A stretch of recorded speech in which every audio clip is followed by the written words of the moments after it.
friends, welcome to Super Sunita's Happy World channel. Today I am going to narrate one of the short stories written by Mrs Sudha Murthy. The title of the story is The Perfect Life. The story goes like this. Many years ago I was heading a project in the company where I was working. My team consisted of mostly married women of similar age and background. We were given one big hall to sit in. I had a cabin with a glass partition while the others sat outside. During lunch hours, the women would sit outside and gossip. They were just loud enough for me to hear them from behind my partition, and I would end up listening to the stories of their households. Most of the women were quite talkative, except for one called Nita. And while the rest used to usually complain about their husbands and in-laws, Nita would be the only one who had anything positive to say about her family. When Neela would grumble about her mother-in-law, Nita would say, "My mother-in-law is like my mother."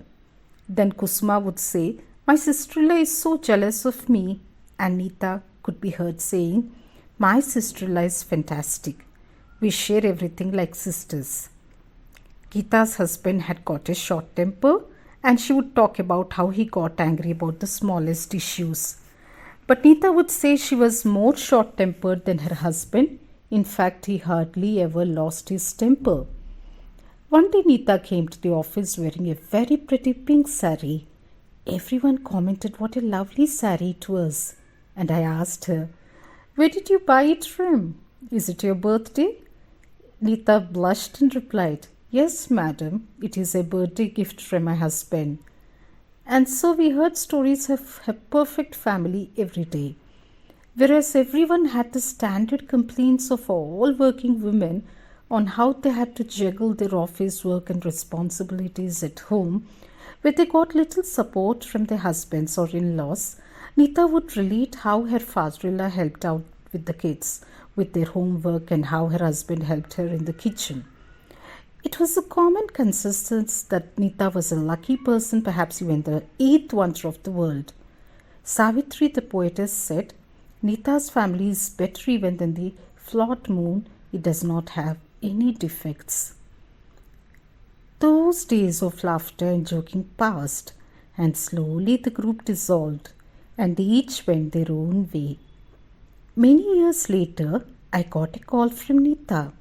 For some time, I could not place her, but then slowly her stories came back to me. She was Mrs. Perfect. She spoke softly into the phone, and I thought I heard a trace of anxiety in her voice. She wanted to come and meet me one day, and I told her to do so. The day she stepped into my office, I was astonished to see her state. While her friends had progressed from youth to middle age, Nita seemed to have jumped straight to old age. She was frail and her hair had grayed. We talked for a while about her old team members. She had no idea where they were now, so I told her. Neela, who used to fight with her mother-in-law and had moved out of the house with her husband, had finally gone back and looked after the old lady in her illness. Kusuma had helped her jealous sister-in-law when she was in trouble, and Geeta's husband had mellowed down with age and was now a pleasant, jovial person to talk to. Life had gone round like a wheel for most of these people. They had taken on the challenges and responsibilities that came with age, and had faced them with courage. Then I asked Nita, "So how are you now? You never had the troubles that these people had." She looked even sadder at my words, and there were tears in her eyes. "Madam, you don't know the problems I'm facing." "You and problems, Nita?" "Yes, madam. I'm suffering from depression. I have to go to the psychiatrist." "There is nothing wrong with that, Nita. It is good that you are taking a doctor's help to overcome your condition.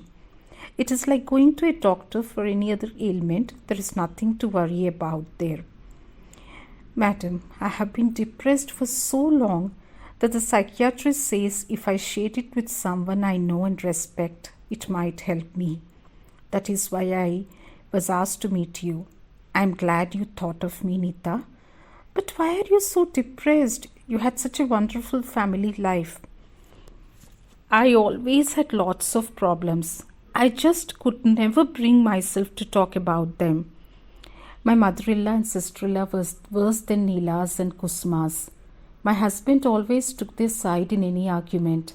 I was so miserable.